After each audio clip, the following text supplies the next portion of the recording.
Hey everyone, it's Diane.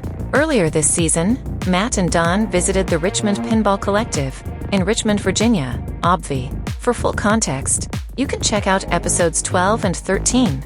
Today, they're talking to one of the co-founders, Clark Fraley. I guess he's apparently my nemesis now? Any hoodle, enjoy. Ooh yeah, almost forgot. Check out the video version on YouTube where I may be making my first appearance. See you there. So, Clark, in your, when you first reached out to us among your dozens of fan emails, you referred to Diane as our robo assistant. And, well, actually, she's the one who reads our emails, and she was kind of offended. So I was hoping you might be willing to, just clear the air a little bit, maybe apologize? Well, I'm pretty sure it was one email, but, whatever you think is fair. I didn't mean to offend anyone, I guess.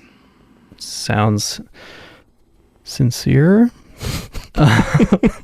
Very sincere. So, Don, did you see where Clark. Diane went? Maybe he can say something to her directly.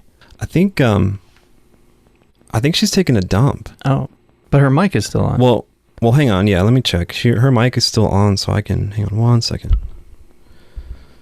Hey, Diane. Can you hear me? I think she can. We have Clark here, and he has something he needs to tell you. Okay. Diane, hello. Didn't know you were a robot, so I apologize for saying that, thinking that. Didn't mean to offend, but I don't know. Sometimes you get a gut feeling, and sometimes you're wrong, Well, this is awkward. Hi, Clark. Do you think all Canadians are robots? Just because we talk a little different doesn't mean we're robots. You don't know what you're talking about, do ya? Fair point. Fair point.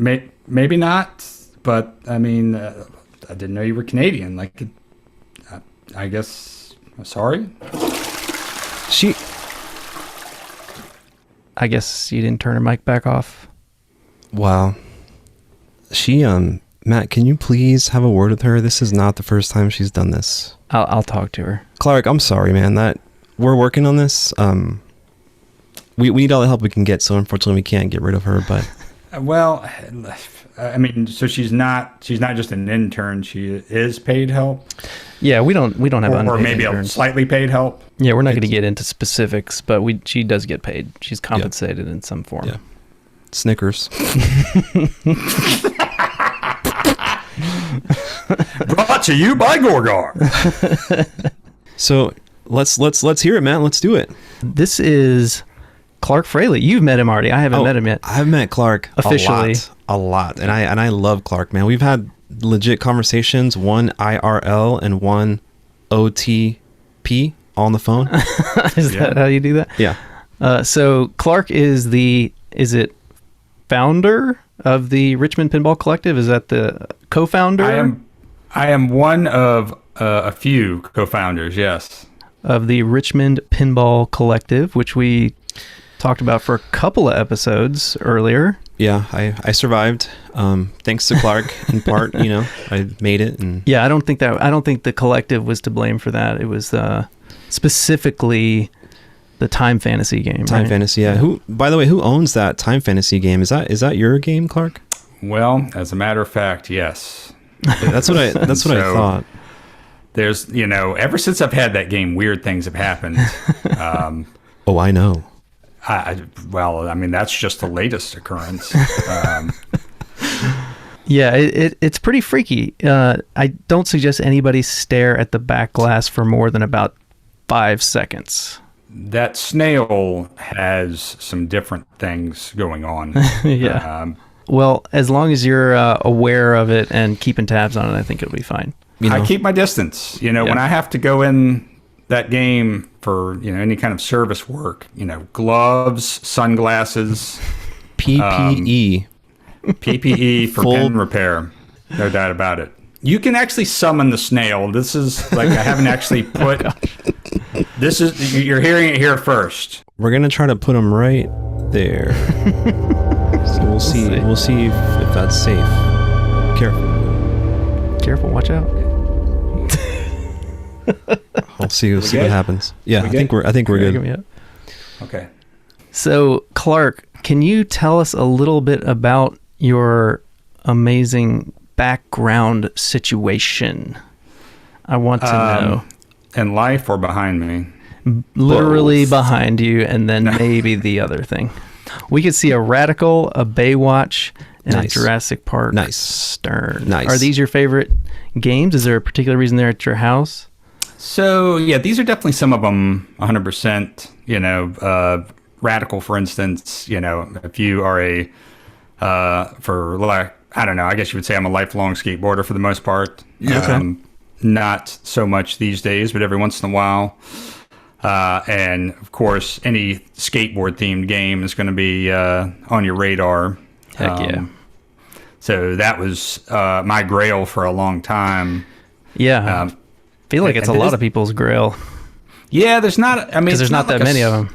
Yeah, it's not super rare, but they're definitely uncommon. Yeah. For sure. And this is actually the second one I've had. The first one I had was pretty nice as well. The guy I used to work for in town, the first coin-up job I had, he all of a sudden has one in his showroom. He's got like a home sale, retail showroom as part of his business model. And this thing's sitting in the showroom, and I'm like, wait, what's up? What's the deal with that? And so I investigated further, and it's a diamond plate. Oh, that's got to be rare. Which, yeah, the story on those diamond plates before they actually made them a regular production thing, the runs of games, like roller games, some of the other ones where they were doing piloting of that sort of process in the field. Supposedly they're like about 100 games per run. So yeah, wow. Theoretically, as far as I know, it's pretty rare. So it's it's a clear coated game. Yeah. Now the other thing about Radicals, a lot of them, as far as I know, I think all had factory Mylar on the non diamond plate ones. So a lot of those are actually in pretty nice shape. That's too, cool. Because they had day one Mylar on most of the play field. Okay, cool. I didn't know that. Actually. Yeah.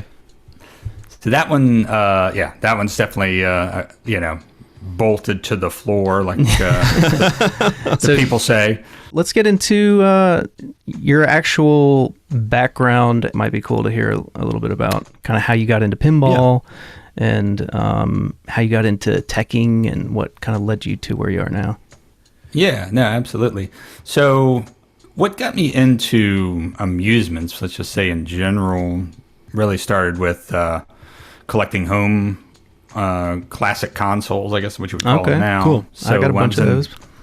Yeah, so I was in my 20s. I started collecting like Atari 2600s. Nice. All the Atari line of stuff, ColecoVision and all that.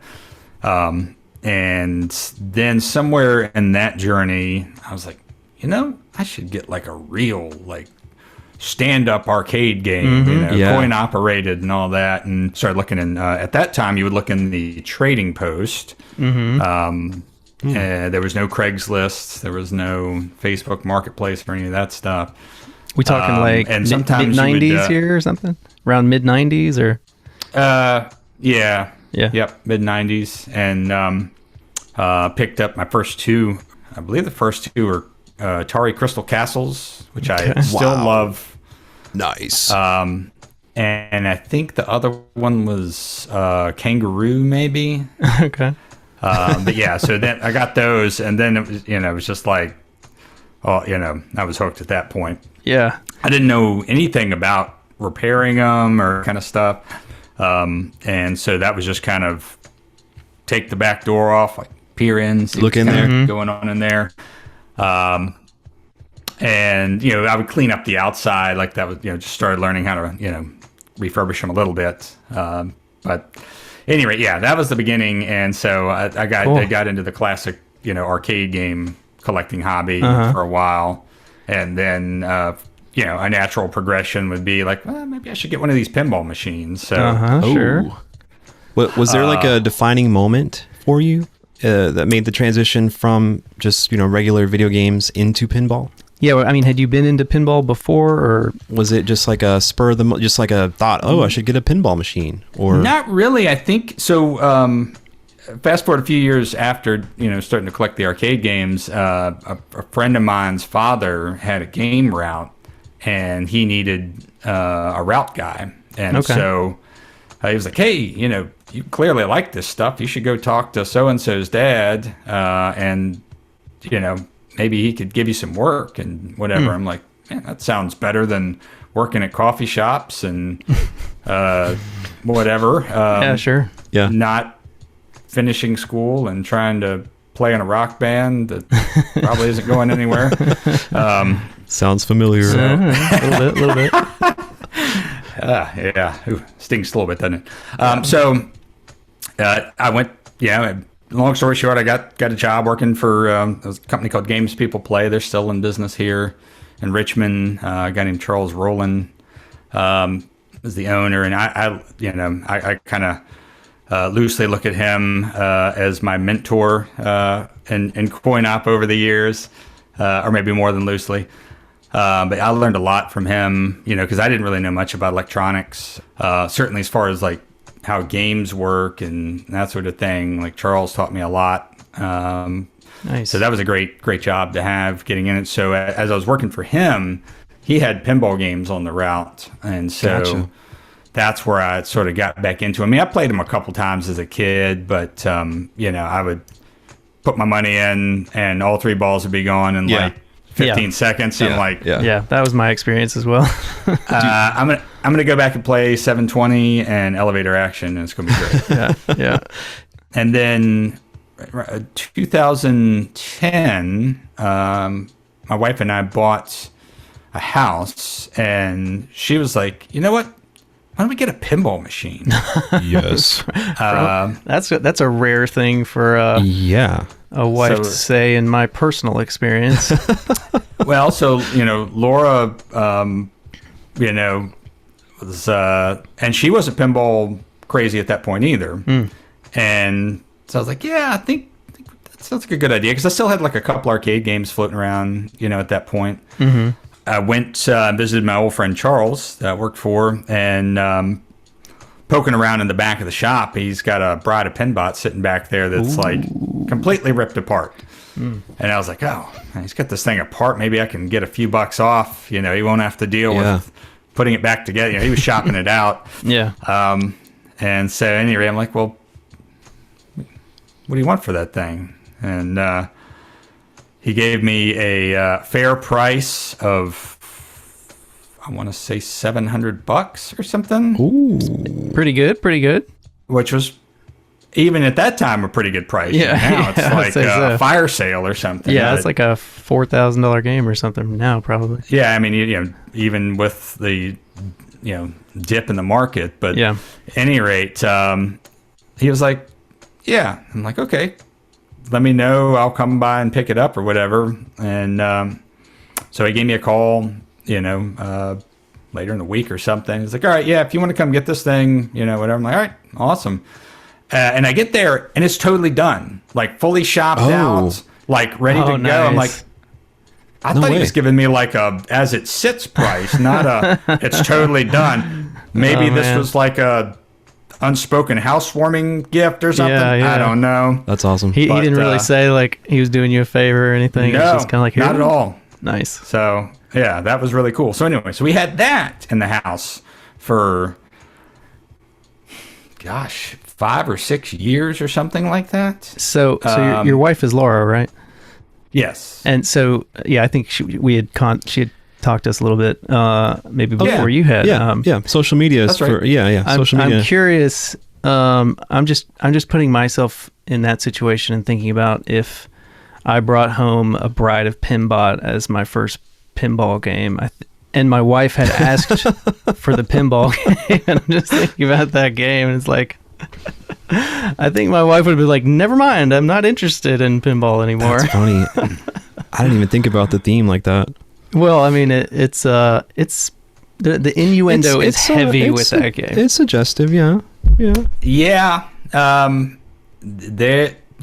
That's very true. It's no Big Bang Bar. It's no Big Bang Bar. It's no Big Bang Bar or Sopranos. Right. There's not literal strippers in the background.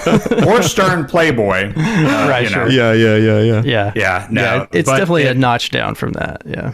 5 or 6 years, I think, after that, Laura and I went to this place called Flippers by chance. Yeah, we know about Flippers. Your neck of the woods. Yeah.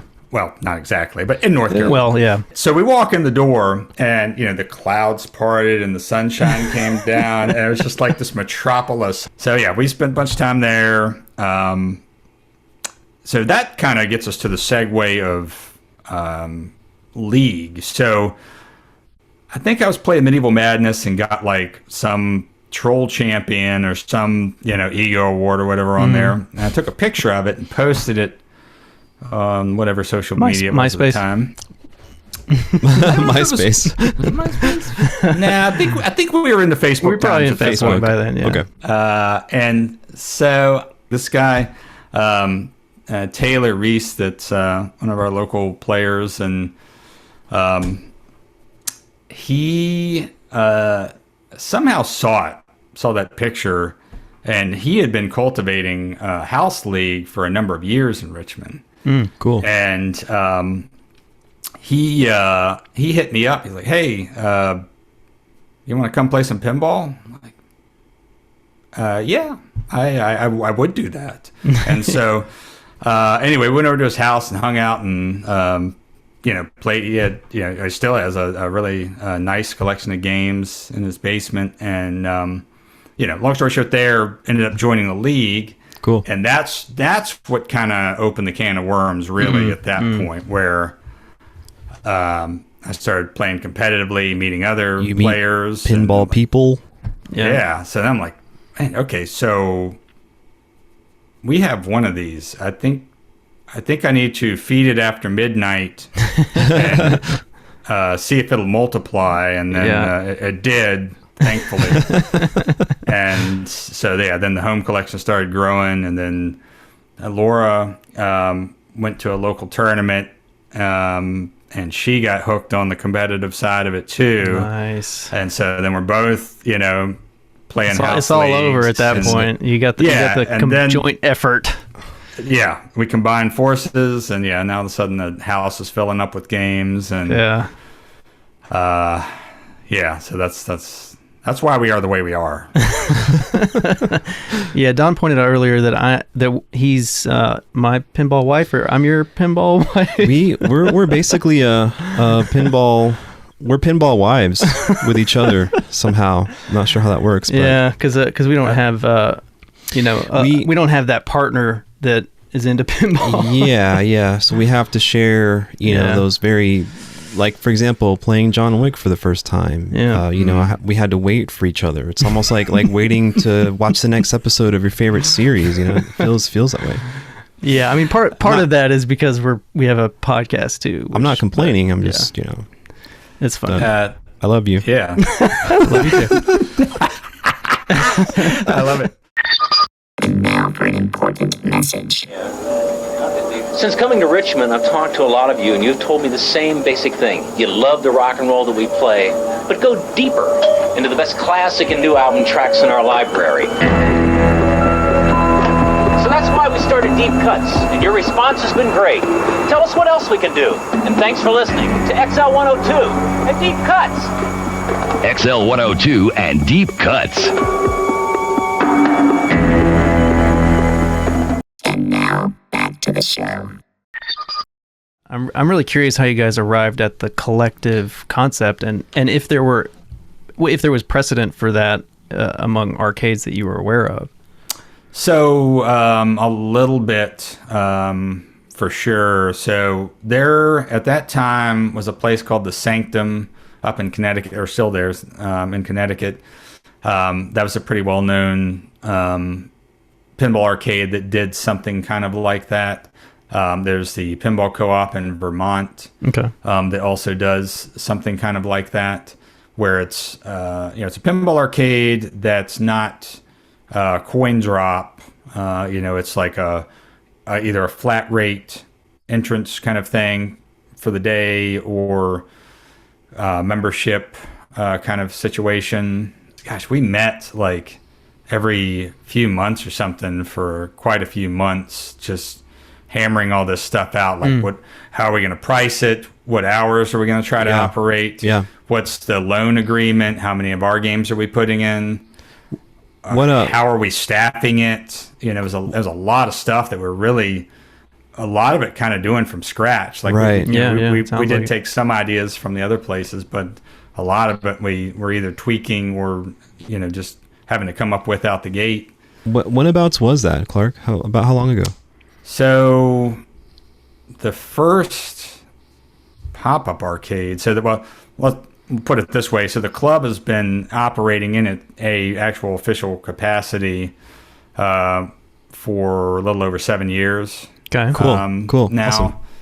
And the planning sessions and pop-up arcades were happening somewhere between a year to year and a half prior, I think, roughly.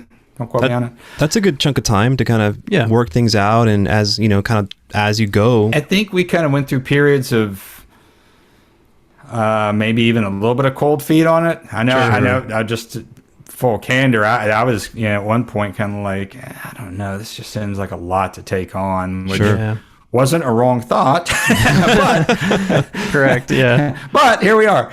No, we kind of got reinvigorated and like, all right, we've come this far with it. We've got what we think is a workable model. Let's just sign like a year lease if we can and go for it. Cool. And so that's Clark. That is, I just want to give you mad props, man, because it terrifies me to think about, not even financially, but just the sake of time. And like, I'm so happy to have met you and to have this location, the Richmond Pinball Collective, that we can go to within a couple hours that you're describing right now, that we can play, man. It's awesome. Yeah. Thanks for doing that. Thanks for having no fear. Well, I mean, folks like you guys that are totally stoked about, going to a place like that are the reason that it's still in business. We initially did it for ourselves, but also, hoped that would generate, a bigger scene. That did happen over time too. Yeah, I think something important to kind of mention as well is, especially for the newer players, the first time that I played in a quote unquote free play model, right, where you pay like a one-time fee, and then everything's on free play, it is a literal game changer. Yeah. Right. Yeah. Because you can actually relax and you can play the game. Oh, you drain 3 balls in a row. Okay, let's just hit start again. Let's go again.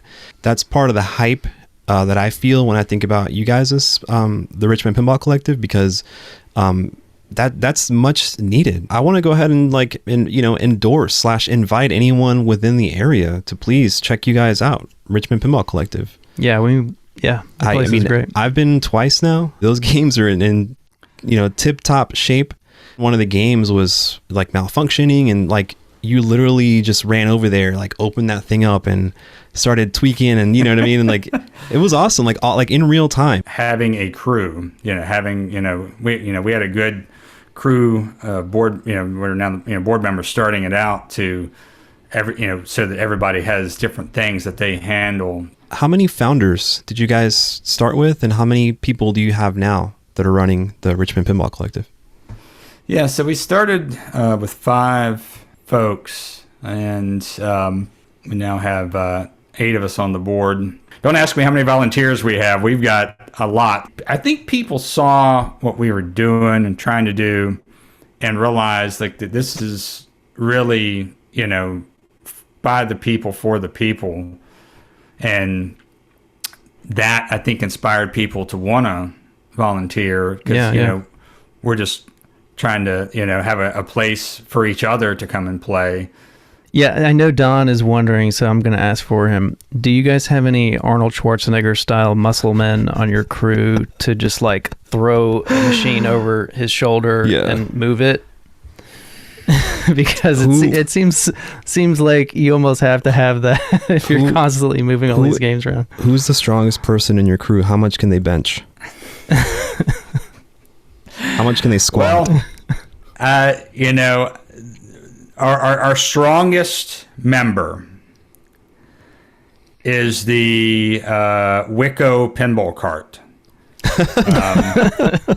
It can bench as much as you want it to, provided you can push the pedal down on it. So it's cheating a little bit, but. Does he have a brother? We're actually in the market for a muscle man ourselves that we can. Yeah, we're looking for one for our crew. So I think they're siblings. I think the Wicco family is very big. Okay. Wicco. This Polish one was almost in a it? retirement, I think. Oh, really? When we picked it up. So yeah, if you dig around enough, you might be able to find one of his relatives. We had some questions about teching games because clearly you have some experience with that, and a lot more than the average person, I would say. But you said you don't have any necessarily electronics background per se, but you learned on the job somewhat. Yeah, right? Prior to coming into amusements, my dad when I was a kid sort of taught me how to strip a wire and maybe put some solder on the soldering iron, something like that. But that was pretty minor. I did actually have to learn a little bit. I almost kind of forgot about this.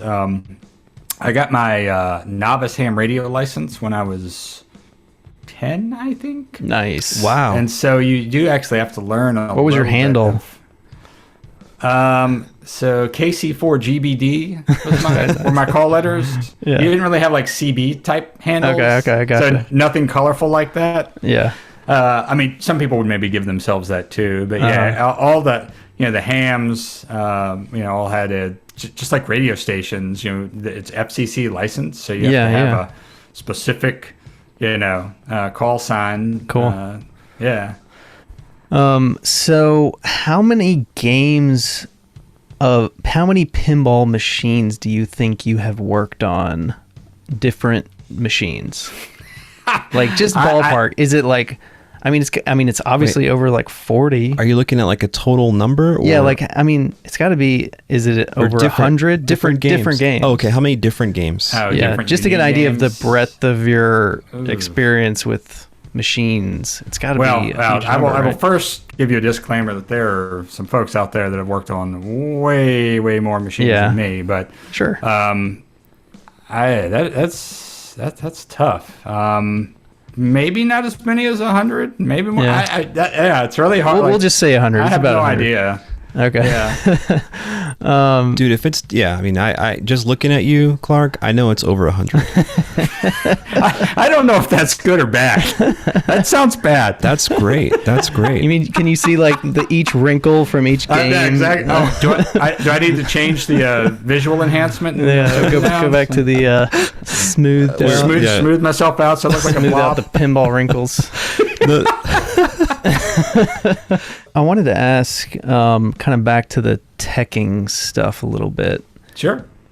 So when we were over there, when we were at RPC, we played Wipeout, and we were kind of almost wanted to buy the one that you guys had when you sold it, but we were really curious about the flippers.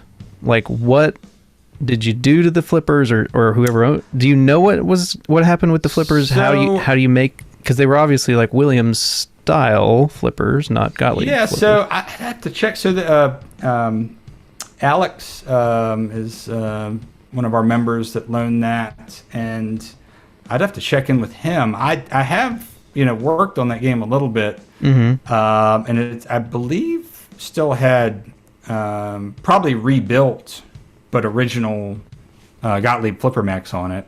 Okay, so it's more of just switching out the flipper bats on those. It's probably like rebuilt with new parts and probably pitched, the game pitched properly. Yeah.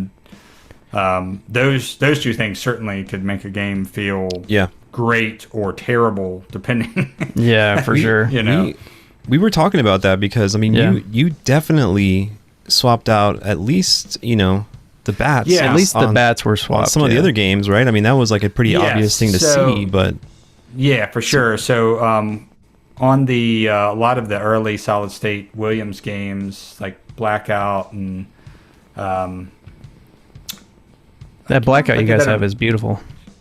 Thank you. Yeah, that one's actually... so there's a product for listeners that may not be familiar. There's a product called a hard top. Okay, that one was hard topped. All right. Yeah, that Outside Edge makes, and they make them for a bunch of different games. It's basically a polycarbonate layer that has printing of the playfield artwork on the bottom, and then also has an adhesive layer on the back of that, and that's what actually allows you to adhere it to the playfield.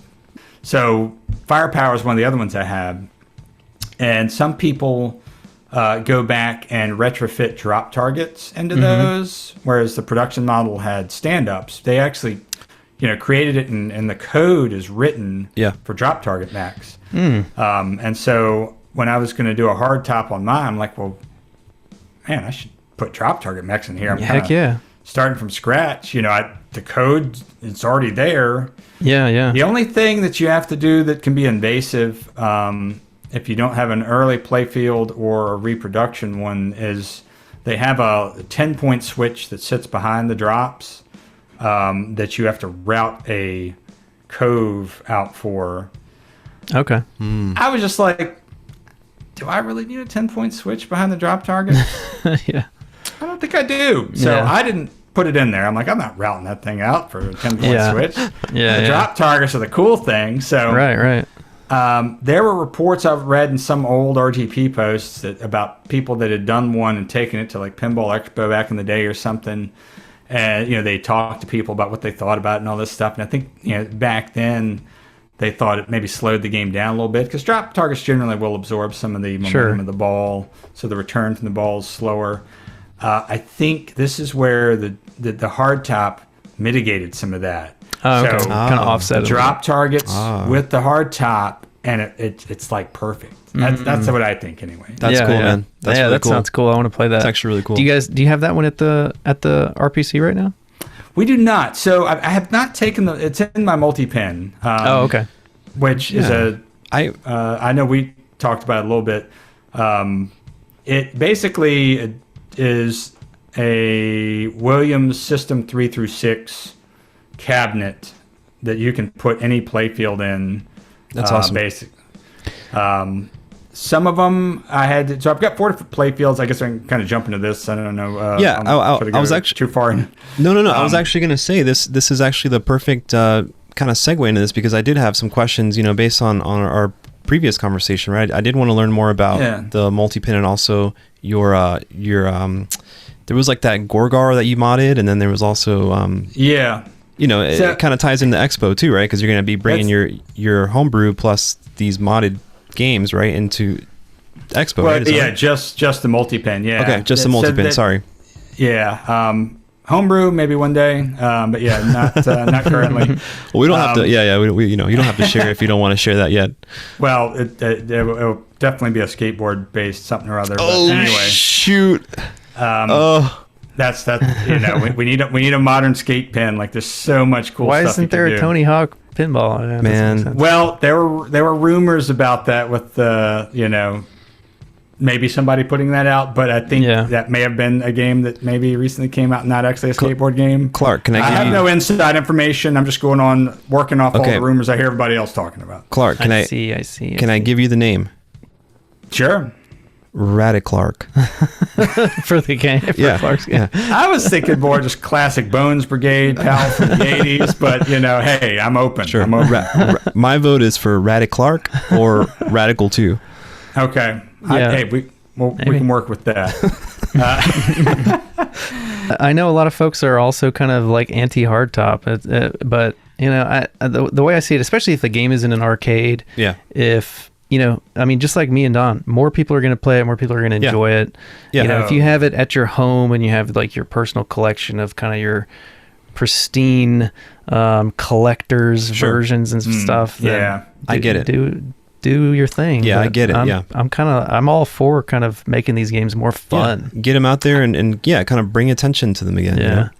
Yeah, I think the the reservation some folks have with the hard tops is slickness. Yeah, and ball rolls a little different. Sure. Yeah, and so I mean, get it. I think a bunch of us have played games with hard tops, reproduction, clear coat playfields, whatever. If you have a waxed clear coated playfield, it plays pretty similar. I will not say it's identical. I think there's a little truth to them playing just a little faster, a little slicker, but by no means in any kind of objectionable way per se. Right. My hardtop Gorgar is a nasty. You know what I'm saying? I don't know what expletives are allowed on the show, so I'll just leave it at that. Whatever. But I cuss like a sailor sometimes. But anyway, you don't have to. Don't worry. We can also bleep you if we want to. We'll bleep you. We'll bleep the shit out of you, dude. There we go. Hey, son. Okay, so Gorgar, is pretty nasty. Like, so we have the one that you played at the club. That's an original. Yeah. It's not clear coated. It is cleaned and with a coat of wax, but that one is definitely friendlier. Is that the Gorgar that you modded to have more words? Yes. How? So let me ask you a question. How hard was it to teach Gorgar extra words? Was he? I mean, was he easy to get along with? Was he? How is he as a? So he's a little bit of a curmudgeon. Not surprising. Yeah. Usually, so when we start a session, if he hasn't had the requisite number of sacrifices right prior, he gets real testy. So we're talking like virgin maiden sacrifices that he needs some. There's a caliber, right? There's a scale of picky sacrifice. Curmudgeon, right? Like he knows what he likes, and if he responds accordingly. So the fuse is a little bit shorter with lower grade sacrifice. Oh, okay. You can't just give him like a Snickers and sacrifice a Snickers to Gorgar. Maybe. Well, Snickers satisfies Gorgar. So I don't. They're packed with peanuts. Packed with peanuts. Yeah. Okay. So how long? What were the words that you taught him? Coerced out of Gorgar. Yeah, I want to know. I would start with syllables. Like, can we get through 2 syllables of this 3-syllable word? And nice. It was like hooked on phonics with Gorgar. Like over time, it's tough. We got there, but not easy. He's moody. I went out one time and got a sacrifice myself. We're not going to talk about the legality of it, but if I don't make this happen, the session's not going to happen. The session's over. The session's got to happen. So freaking diva. You do what you do. We've really made some headway. We've worked on his vocabulary. I think he might be up to we might have got him up to 20 words. Wow, 20 words. Nice. Yeah, man. Look, dude, that's. I mean, I bet he's way more coherent now. He's doing great, man. Gorgs, I feel so great about him. Yeah. Celebrate Gorgs. All day. Nice job. Shout out to Gorgar. Yeah. Learning all the words. Will we be able to hear Gorgar's expanded vocabulary at any point? You will. If you come to Pinball Expo, I was if I'm going to go, I should take this thing and you should. People, enjoy it or not enjoy it. We'll see. We'll be enjoying it think, for sure. I think we're going to see you there, man, because I think, I don't know if we should officially say that we're going to be there, but I think, I've spent a lot of money this last weekend. Yeah. For travel related stuff. So I think we're going to be there. I think we're going to be there. I don't know. Awesome, man. Yeah. I'd love to sit down and bro out and play some, Gorgar. Man, I wish Gorgar was modified with all his new vocabulary. We are looking forward to it. So my plan right now, Clark, is to bring just like one outfit, and then I'll figure it out. And I'll figure it out when I get there. Yeah, don't shower, don't use deodorant. Yeah, you know how to do this. Thank you. No, actually, do not do that. And shower every day. Deodorant. Do not. I mean, look, flatus happens, but if you can, try to isolate it. Hang out a door somewhere to the outside. Release. Come back in the building. Yeah. What's going to be mindful? What's going to be the Expo virus? At NAMM, we have Namthrax, which is the virus that gets everyone sick at NAMM every year. Namthrax is the official name. Yeah. So I don't know what the Expo one is. I don't know. It's pinball crud, show crud, some kind of thing. Yeah. Hopefully not so much on the COVID front. Yeah. Expovid. Yeah. No, we don't. We do not want to expo. Clark. I from the bottom of my heart, I want to say thanks, man. Thanks for giving us your time and giving your time to put together, the Richmond Pinball Collective, and reaching out to us too, right? Letting us know that you listen to the show and everything, and we're super happy to have you and kind of share your thoughts with everyone. And yeah, man, I think this was awesome. It was great. Yeah, it was thanks, amazing. Thanks for having me on. I love your show. Well, thank you again, Clark, and we got to have you back because there's like an absurdly endless list of things that we could continue to talk about. So, hey, I'm always available. I'm already like going down the list in my mind of like all the other things that we could talk about next time. Yeah. Well, I guess we'll see you at Expo. All right. Oh yeah. Oh, we'll see you at Expo. Absolutely. Thanks. See you, man. All right. Bye, guys.